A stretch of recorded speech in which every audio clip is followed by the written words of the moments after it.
Sejahtera semua, selamat datang ke channel Felix Lifestyle. Halo semua, salam sejahtera Malaysia. Salam sejahtera Malaysia. Halo semua, salam sejahtera Malaysia. Salam sejahtera Malaysia. Halo semua, salam sejahtera Malaysia. Halo semua, salam sejahtera Malaysia. Saudara-saudara, tuan-tuan dan puan-puan, kita mendengar pemecatan yang mengejutkan daripada UMNO sebelum ini. Satu lagi bos besar, satu lagi public figure, satu lagi pemimpin besar UMNO. Saya boleh katakan pemimpin besar sebab ramai yang kenal Isham Jalil. Kalau bukan pemimpin besar, kenapa beliau sehingga boleh dilantik sebagai MKT UMNO sebelum ini walaupun sah sudah dipecat. Nah, tuan-tuan dan puan, pemecatan yang mengejutkan daripada UMNO ini sudah pasti satu berita yang tergempar. Dan apa yang tergempar adalah apa yang akan dilakukan Isham Jalil selepas ini. Ramai yang berkata dan banyak juga maklumat yang saya terima.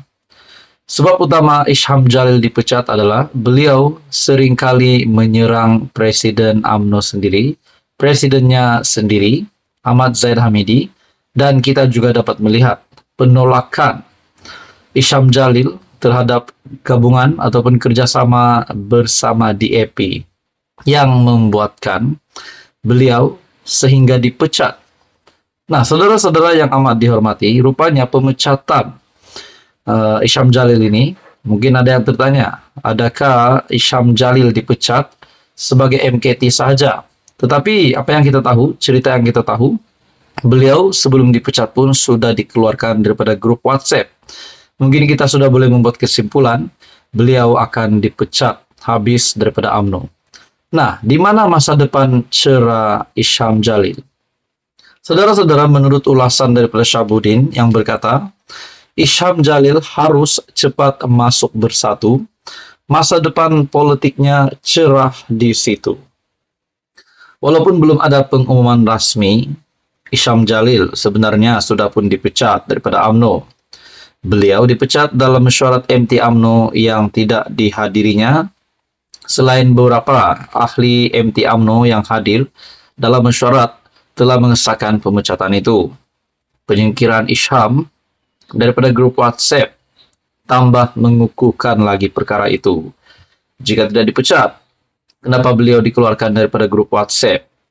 Isham dilaporkan dipecat atas kesalahan, antaranya mendesak Ahmad Zahid, Presiden UMNO, agar meletakkan jawatan, mencabarnya berdebat, mengeluarkan label Barwa DAP, menentang secara terbuka pendirian UMNO, menyertai kerajaan perpaduan dan tidak hadir mesyuarat MT sebanyak 4 kali. Dengan dipecat daripada UMNO, Isham kini menuruti jejak nasib beberapa pemimpin yang menerima nasib sama sebelum ini seperti Anwar Musa, Khairi Jamaluddin, Nuh Omar, dan beberapa yang lain. Bermakna terputus sudah hubungan bekas pegawai khas Najib Razak itu dengan UMNO dan tiada apa lagi boleh dilakukan. Apa yang terbaik patut dilakukannya untuk meneruskan karier dan berjaya dalam hidup, kerjaya kehidupan? Isham barangkali ada banyak pilihan, tetapi dalam konteks perjuangan masa depan, pilihan terbaik untuknya hanya satu, masuk bersatu. Dengan menyertai bersatu, beliau bukan saja boleh meneruskan karier politiknya dengan lebih baik dan melakukan pelbagai serangan terhadap Ahmad Zahid, malah berjuang bersama parti itu mungkin amat bersesuaian dengan jiwanya. Dalam waktu yang sama, berjuang bersama bersatu yang merupakan parti gabungan PN juga bertepatan dengan pendiriannya yang menolak DAP. Berkaitan hal ini, Isham tidak harus berlengah untuk mengisi borang keahlian bersatu. Masuklah bersatu secepatnya. Kalau PN tak menang dalam PRU16 akan datang, kalau bertanding di mana-mana kerusi parlimen sekalipun atas tiket PN, harapannya untuk bergelar YB amat cerah. Kalau PN menang pula, silap-silap boleh terus jadi menteri, menurut Syabuddin.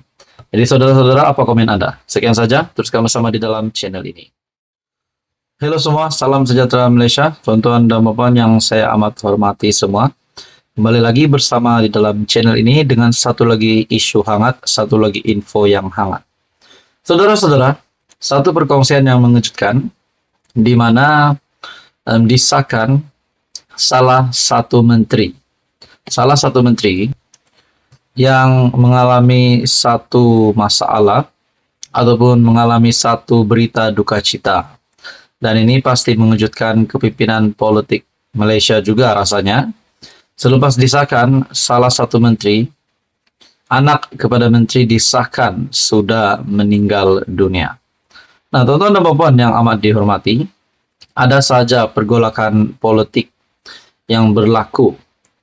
Bahkan, walaupun ada yang melihat hari ini, kerajaan perpaduan yang sudah stabil, yang mendapat sokongan yang cukup, bahkan sokongan yang padu, yang kita boleh kata sehingga pilihan raya umum ke-16 akan bertahan, barulah kerajaan Datuk Seri Anwar Ibrahim, kerajaan perpaduan boleh digulingkan pada PRU 16. Itu pun kalau pembangkang menang.